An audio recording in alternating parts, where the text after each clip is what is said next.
जय हिंद दोस्तों। आज हम बात करेंगे एविएशन सेक्टर के बारे में। एविएशन सेक्टर में एक समय था कि दशकों कंपनियां थी, लेकिन आज उसमें मात्र 2 ही कंपनियां हैं जो अभी मैदान में चल रही है। आखिर क्या वजह है कि जो मैदान में 2 ही कंपनियां टिक पाई और सारी कंपनियां कहाँ चलेगी? और है भी तो इतनी छोटी कंपनियां हैं जो लोकल विमान सर्विस देती हैं। आखिर क्या वजह है? आइए एविएशन सेक्टर की पूरी हिस्ट्री को जानते हैं और साथ में ये भी जानेंगे कि एविएशन सेक्टर में सरकार की जो संस्था है जो एविएशन सेक्टर को देखरेख करती है, जो डीजीसीए है, उनका क्या रोल है और सीसीआई का क्या रोल है, उन सारी बातों पर इस वीडियो में चर्चा करेंगे। ध्यान से देखिएगा इस वीडियो को, बहुत ही इंटरेस्टिंग ये कहानी है।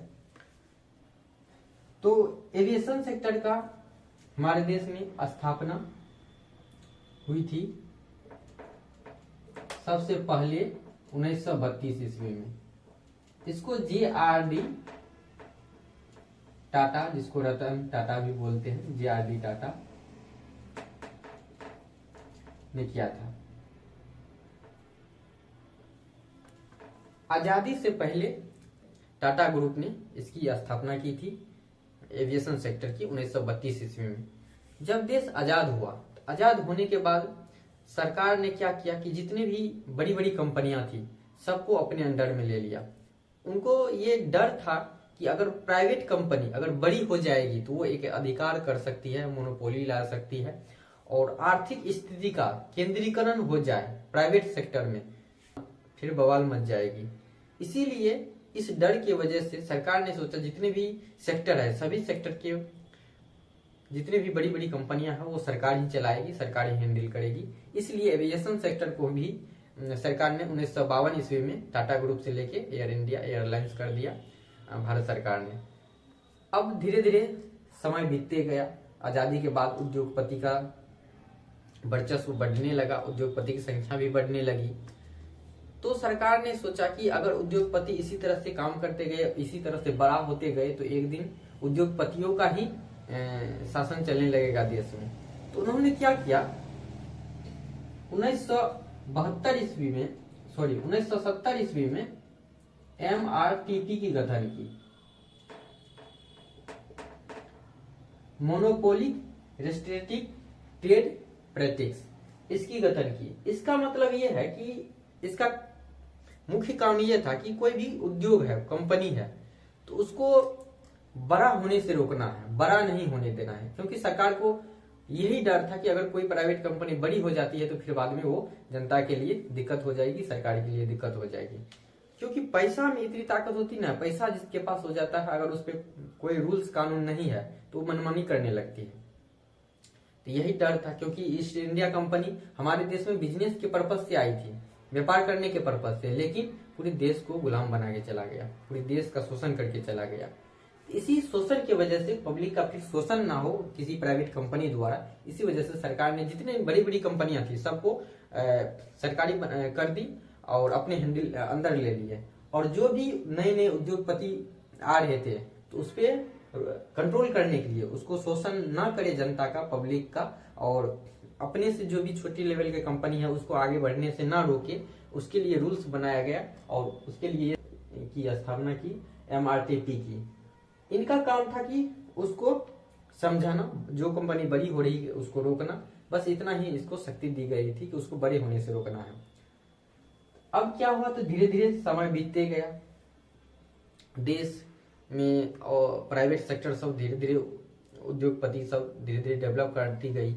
और सरकार के पास जो बड़ी बड़ी कंपनियां थी, सरकारी कंपनियां, उसमें क्या था कि अब सरकार के पास एक फंड आया, जैसे ये रोड बनाना है तो सरकार अब इंजीनियर को ठेकेदार को ठेका दे दी कि 500 करोड़ है, ये रोड बिल, 500 करोड़ का बिल पास कर दिया रोड बनाने के लिए।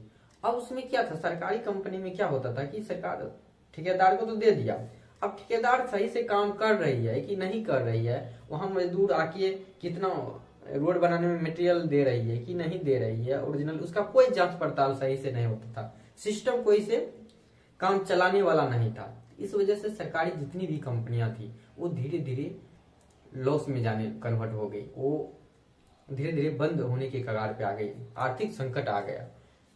अब पूरी बड़ी बड़ी कंपनियां सरकार के पास है, सरकार की सभी कंपनियां लॉस में है, तो सरकार के पास अब पैसा ही नहीं बचा।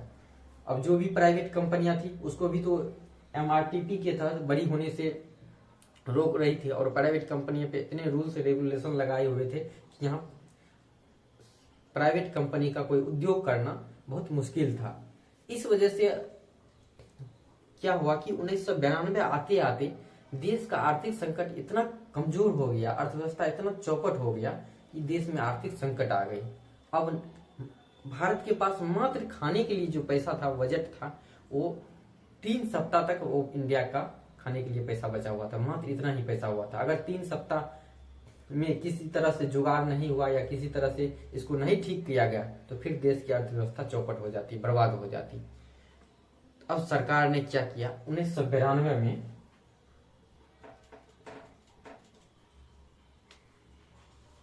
प्राइवेटाइजेशन लाया कि नहीं, अब इसको खत्म करना पड़ेगा, अगर ऐसा ही चलता रहा तो हमारी संकट, हमारे देश बर्बाद हो जाएगा।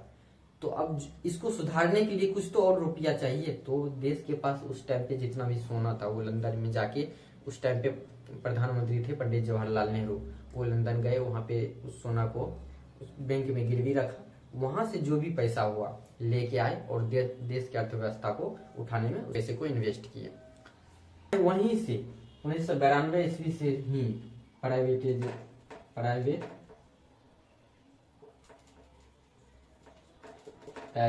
का गठन किया।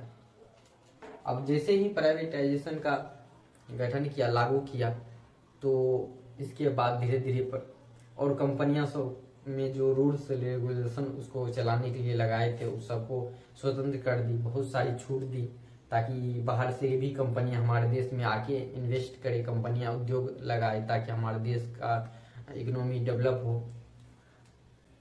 अब धीरे धीरे इस क्षेत्र में हर एक प्राइवेट सेक्टर में कंपनियां सब आने लगी, तो एविएशन सेक्टर में भी कंपनियां आने लगी। तो सबसे पहली कंपनी जो एविएशन सेक्टर में आई वो 1992 में ही आई थी, जेट एयरवे आई थी, जो एक प्राइवेट कंपनी थी। उससे पहले मात्र एक ही कंपनी सरकारी कंपनी थी, जो 1932 से लेके 1932 में टाटा के पास था, 1952 में सरकार के पास आई, और 1952 से लेके अभी तक सरकारी एक ही एविएशन सेक्टर में कंपनी थी जो सर्विस दे रही थी। तो 1992 में पहली बार जेट एयरवे आई, जो एक प्राइवेट कंपनी थी। उसके बाद एयर सहारा आया 1993 में, किंग फिशर आया एयरवे 2005 में, गो फर्स्ट आया 2005 में, स्पाइस जेट आया 2005 में, एयर इंडिया एक्सप्रेस आया 2005 में, इंडिगो आया 2006 में, विस्तारा आया 2015 में, आकाशा आया 2022 में। तो 2006 तक इंडिगो जो है 2006 में प्रवेश की। लगभग मुख्य कंपनी लगभग 7-8 प्राइवेट कंपनी के आने के बाद इंडिगो का एंट्री हुआ हमारे देश में। अभी इसको समझिए, प्राइवेटाइजेशन के बाद जो जितने भी प्राइवेट सेक्टर की कंपनियां थी अलग अलग क्षेत्रों में इन्वेस्ट करने लगे, इस एविएशन सेक्टर में भी इन्वेस्ट करने लगे। तो उस टाइम पे क्या था, 2005 के दशक में बहुत सारी कंपनियां थी, कंपटीशन बहुत ज्यादा था। क्योंकि देखिए, कोई भी फील्ड में हजारों, शुरुआत करने के लिए हजारों लोग आते हैं, लेकिन कामयाब हजारों में से 10-20 ही होते हैं। तो वही हाल हर एक सेक्टर में होता है। तो यहाँ पर भी हुआ, शुरुआत में बहुत सारी कंपनियां आई, आने के बाद धीरे धीरे जब टाइम बीतता गया, इसको मैनेज करने के लिए जब और समय लगा और कंपनी को डेवलप करने का समय आया, इसमें जब कदम रखा, जब दौड़ शुरू किया, तो दौड़ शुरू करने के बाद क्या हुआ कि कंपनी ये एयर सहारा ज्यादा दिन नहीं टिक पाया, 2007 में ही बंद हो गई। एयर सहारा कदम तो रख दी, उसका मैनेजमेंट टीम, उसका प्रोसेस, उसको चलाने में कितना खर्च होता है, क्या होता है, तो ये सब बहुत कुछ देखना पड़ता है। तो उसको शायद सही से नहीं कर पाई और ये प्रॉफिट नहीं कर पाया। इसका रीजन ये भी है कि एविएशन सेक्टर में जो है एक चीज, इसका फ्यूल बहुत महंगा होता है।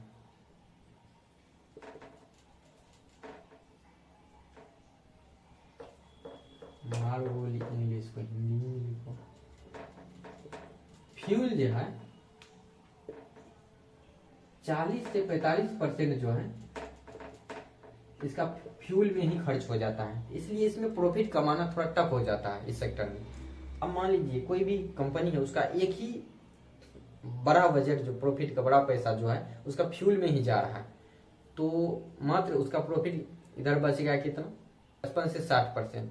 55 से 60% में ही उसको सारा काम करना है, एम्प्लॉय को देना है, तो ये विमान खरीदना है, उनका मेंटेनेंस करना है, तो बहुत सारी इधर भी खर्चे होती है। तो इसमें प्रॉफिट कमाना थोड़ा टफ था, तो इसलिए क्या हुआ कि ये एक टाइम आते आते एयर सहारा कर्ज में डूब गई, ये बंद हो गया। उसके बाद किंगफिशर एयरलाइंस जो है 2012 में ये खत्म हो गई। किंगफिशर विजय माल्या की कंपनी थी, ये लग्जरी, उस टाइम पे लग्जरी विमान हुआ करती थी, जो लंदन सिंगापुर के लिए ये विमान उड़ान भरती थी। अब क्या हुआ, तो ये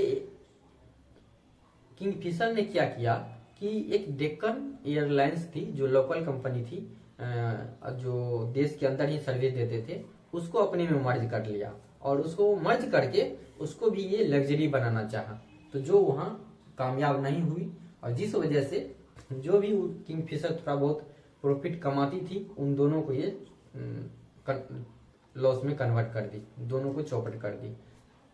अब किंगफिशर के डेक्कन ने अपने साथ साथ किंगफिशर को भी चौपट कर दिया, जिसकी वजह से किंगफिशर भी 2012 तक आते आते कर्ज के तले डूब गया। अभी लगभग 8,000 से ऊपर विजय माल्या पे पीएनबी का कर्ज है। अब गो फर्स्ट है, 2023 में ये भी बंद होगी। अब देखिए कहानी को देखिए कैसे ये चल रही है। एक तो मैदान में आई कंपनियां, थोड़ा दूर दौड़ी, उसके बाद बंद हो गई। तो जो इसमें तेज दौड़ने वाले हैं, जो इसमें अच्छे से इसका सर्विस दे रहे हैं, वो तो उसके लिए तो फील्ड खाली हो रहा है। तो वही वजह था कि इंडिगो 2006 में आया था, इसकी एंट्री ही जबरदस्त हुई थी। इनके पास कैश बहुत ज्यादा था, और नई नई कंपनियां थी, सबके बाद आई थी, और नए विमान का ऑर्डर भी दिए। तो जिस वजह से इसके पास सभी सामान नए थे, और टाइम टेबल सही टाइम पे ये एंट्री किए थे, और इसके पास कैश भी था, और मेंटेनेंस भी अच्छा था, और इसका टीम भी अच्छा था, जिस वजह से ये मैदान में टिक पाए और अच्छे से परफॉर्मेंस कर पाए। जैसे जैसे और समय आगे बढ़ा, 2023 तक आते आते गो फर्स्ट कंपनियां भी बंद हो गई। इनका बहुत सारा विमान जो है इंजन खराबी की वजह से जमीन पे रुक गए, और जमीन पर जैसे ही रुके ये कर्ज में और डूब गए। इसका वजह ये था, इसकी कहानी की शुरुआत होती कि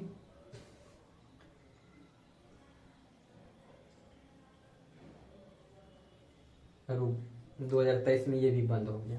अब 2023 में जैसे ही बंद हुआ और फील्ड खाली हो गया, तो फील्ड खाली होने के पास इंडिगो और बचा एयर इंडिया।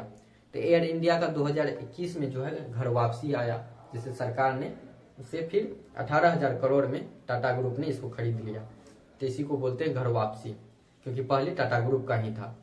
तो अब एयर इंडिया 2021 में आया, तो एयर इंडिया ने क्या किया, 2022 में विस्तारा से मर्ज कर लिया। विस्तारा से मर्ज करके वो दोनों ज्वाइंट करके वो काम करने लगा। अब ये दो कंपनियां बची और इंडिगो बचा। इन दोनों के लिए जितने भी पुरानी कंपनियां थी वो तो कर्ज के तले अपने भी डूब के खत्म हो चुकी है, बंद हो चुकी है, तो उसके लिए फील्ड खाली हो गया। अब जहां जहां एयरपोर्ट खाली है वहां वहां इंडिगो और एयर इंडिया का विमान उतर रही है, उड़ान भर रही है।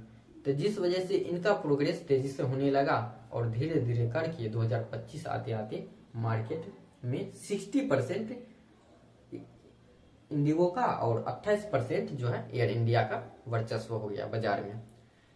इसका अब कारण समझिए कि कुछ और 2023 में जो है ये कंपनी बंद क्यों होगी। गो फर्स्ट 2023 में क्यों बंद होगी। 2023 से पहले एक कहानी है कि वियतनाम से जुड़ी एक कहानी है। वियतनाम में 2020 में भी एक घटना हुई थी। यहाँ पे एक फ्लाइट था जो उड़ान भर रही थी। उस टाइम पे उड़ान भरने के समय ही इसका इंजन में खराबी हो गई।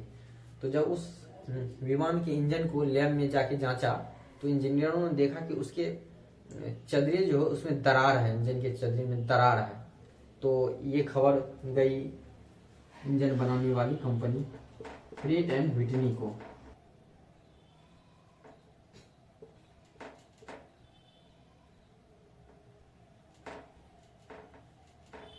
जितने विमान थे इनको इंजन सप्लाई करते थे। तो अब इनके पास सूचना गई तो ये जांचा कि आखिर क्या वजह है। तो ये देखा कि उसका जो इंजन बनता था, जिस पाउडर से वो मेटल बनता था, धातु बनता था, उस पाउडर को 40,000 से 45,000 टेम्परेचर पे गर्म किया जाता था। उस पाउडर को गर्म करके वो मेटल बनता था। तो उस पाउडर में क्या था, सूक्ष्म गलतियां थी। तो उस गलती की वजह से क्या था कि वो जो धातु बनता था उस धातु में दरार दरार सी रह जाती थी। तो अब जो प्रोडक्ट मान लीजिए कि इंजन 10 साल तक चलती, वो 7 साल में ही खत्म हो जाती।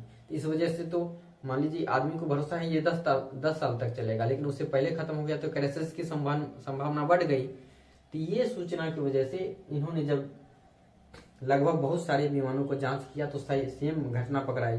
तो सेम घटना पकड़ाई तो ये 2023 में प्रेट एंड व्हिटनी ने 2023 में पब्लिकली वेबसाइट पे अनाउंस कर दिया कि 2015 से 2021 के बीच जितने भी विमान बने हैं सभी में ये खराबी है। तो इन्होंने 1200 विमान बनाए थे, तो 1200 विमानों को रोकने का आदेश दे दिया। इन 1200 विमानों में इंडिगो के पास उस टाइम पे इसका 70 विमान था। एकाएक 70 विमान बंद हो गया। तो बंद होने से फ्लाइट की समस्या एक इधर हो गई। अब फ्लाइट की कमी की वजह से सिर्फ इसी का नहीं, एयर इंडिया का भी कुछ फ्लाइट रुकी। तो सबसे ज्यादा इंडिगो के पास था, तो इंडिगो का 70 फ्लाइट कैंसिल हो गई।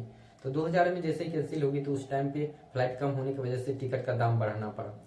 तो अब यहाँ एक सीसीआई का रोल देखिए क्या आता है कि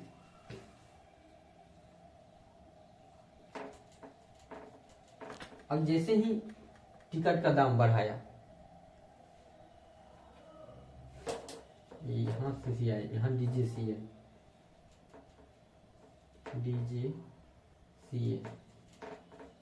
यहाँ डीजीसीए का रोल आता है।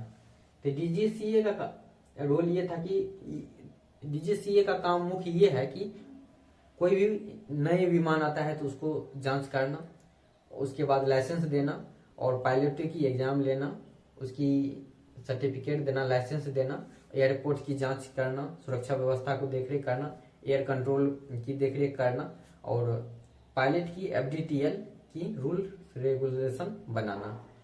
एफडीटीएल का फिक्स ड्यूटी टाइम लिमिटेशन को मेंटेन करना, बनाना, ये सब डीजीसीए का काम है।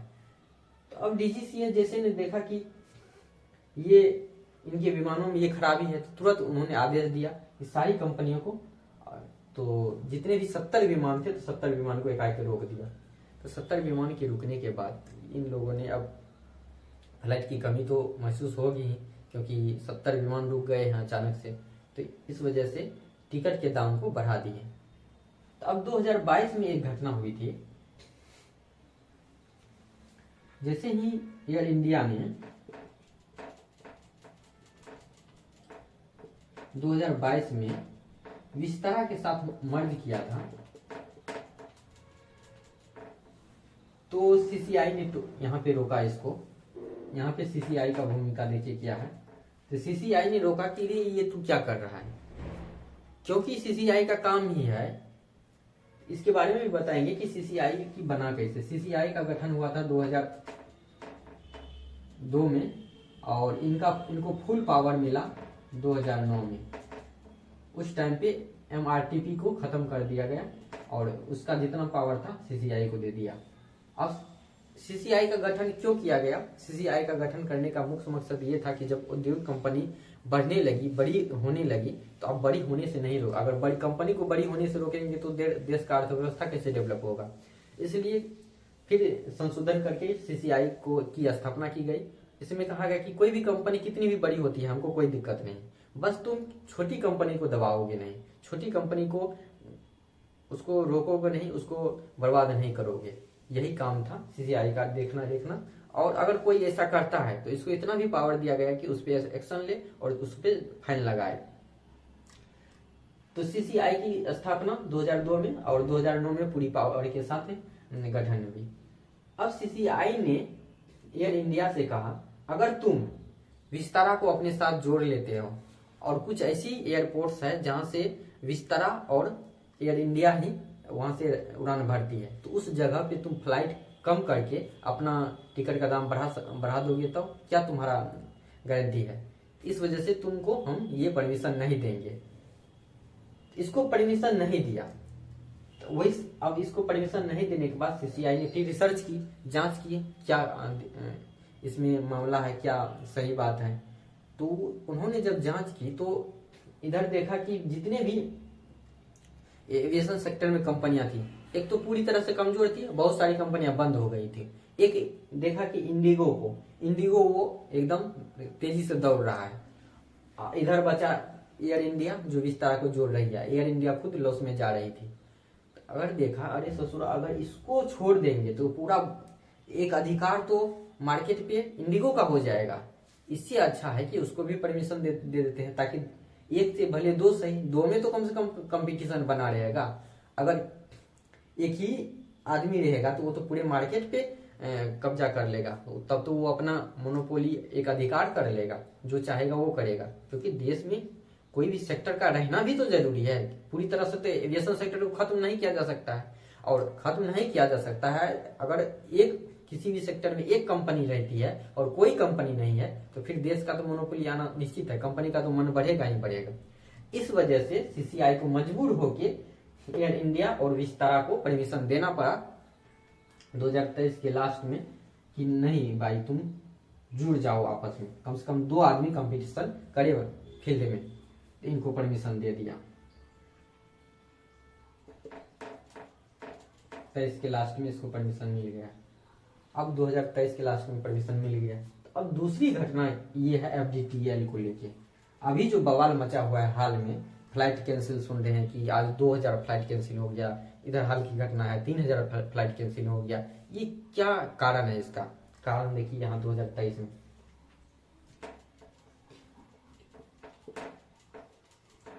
एफडीटीएल को लेके है।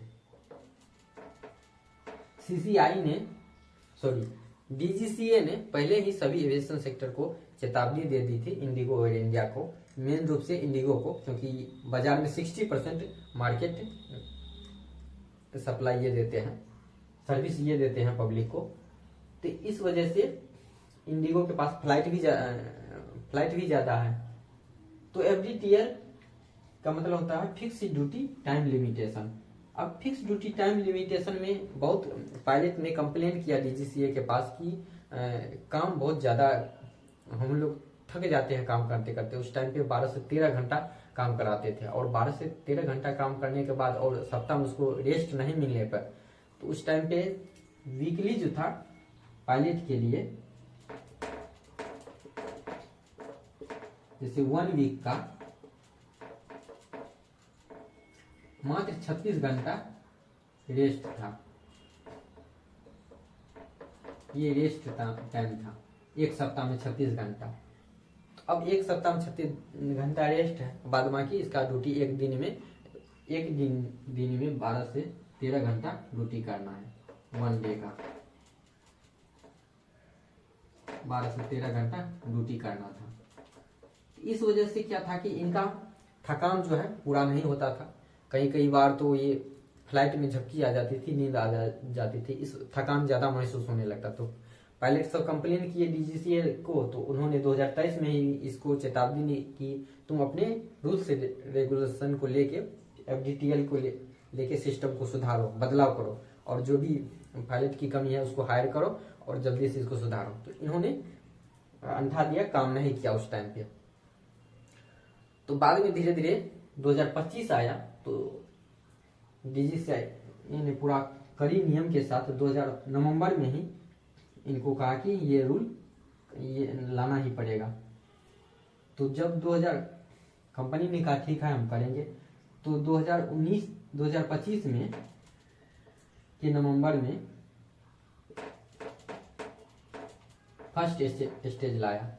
तो इसको रूल को सुधारने के लिए 2 स्टेज दिया गया था। तो फर्स्ट आया तो उसमें उतना नमी का एहसास नहीं हुआ कि फ्लाइट कम हो रही है, क्योंकि वो फर्स्ट स्टेज नॉर्मल था। दूसरी स्टेज में क्या हुआ कि एकाएक इन्होंने सारा चीज बदलाव करना शुरू कर दिया। अब पायलट ही नहीं है, जैसे कि अब नए रूल्स में क्या है कि आपके पास मान लीजिए 70 आदमी है,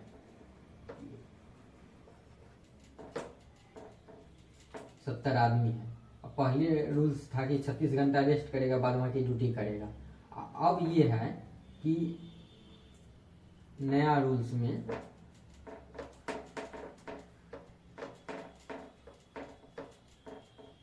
आपको एक सप्ताह में 48 घंटा का रेस्ट मिलेगा, और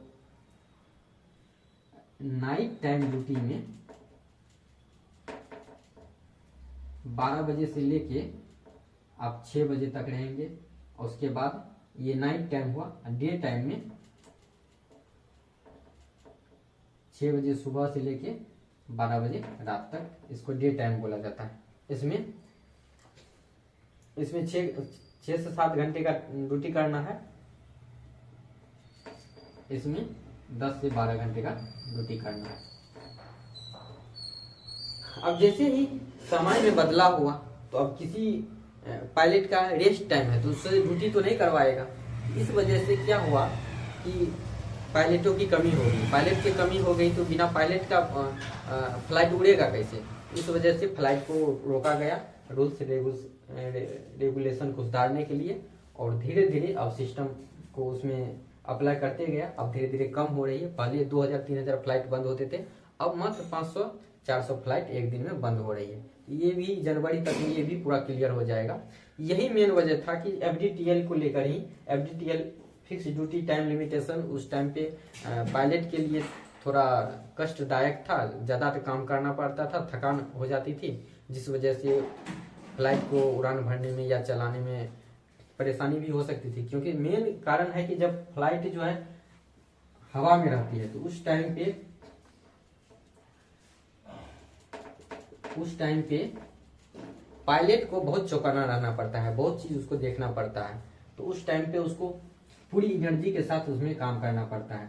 अगर वो थके रहेंगे तो थोड़ा सा भी अगर नींद आ गई, झपकी आ गई, लैंडिंग का समय है, तो वो नींद वाले व्यक्ति को एक नशे से तुलना की जाती है। तो उस वजह से वो गलत लैंडिंग भी कर सकता है। गलत लैंडिंग करेगी, फ्लाइट का थोड़ा सा समय का डिफरेंस क्रैशेस में भी बदल जाती है। तो इस वजह से इसको पूरी आराम की व्यवस्था की गई, पूरी आराम। और साल में भी इसको बहुत सारा रेस्ट दिया गया, ताकि पायलट को कोई तरह की थकावट महसूस ना हो, कोई भी दिक्कत ना हो, और पूरी एनर्जी रहे, एनर्जी के साथ फ्लाइट को उड़ाए, ताकि विमान जो है सुरक्षित लैंडिंग करवा सके और समय से वहां पहुंचा सके। तो ये रूल जब आया तो इसी वजह से जो है ये हुई थी, जितने भी विमान थे इसमें जो लेट हुई थी, डिले इसी वजह से हुई थी। अब धीरे धीरे ये सारा चीज क्लियर हो रहा है। दुख की बात यह है कि इस सेक्टर में अभी मार्केट में मात्र 2 ही कंपनियां हैं, कंपटीशन बहुत कम है। अगर और सारी कंपनियां आती है तो सरकार जोर दे रही है कि जो भी छोटी कंपनियां हैं उसको बढ़ावा दिया जाए, उसको भी आगे लाया जाए, ताकि कंपटीशन बनी रहे और किसी भी एक कंपनी का एक अधिकार ना हो। तो सरकार काम कर रही है, तो ये चीज सुधर जाएगी तो धीरे धीरे सब कुछ क्लियर हो जाएगा। अभी कोहरे की वजह से भी कुछ फ्लाइटें हैं कि जो डिले हो रही है, जहां उड़ान भरना था वहां पे देखा कि एयर कंट्रोल अगर ठीक नहीं है तो उड़ान कैसे भरेगी, तो मौसम पे भी तो डिपेंड करता है। आई होप कि ये सारा चीज अब धीरे धीरे क्लियर हो रहा है। अगर आप ये एविएशन सेक्टर के बारे में पूरी जानकारी समझ गए हैं तो हमारे चैनल को लाइक कीजिएगा, कमेंट कीजिएगा, और अगले किस टॉपिक पे वीडियो बनाएं ये भी कमेंट करके जरूर बताइएगा। आपका बहुत बहुत धन्यवाद।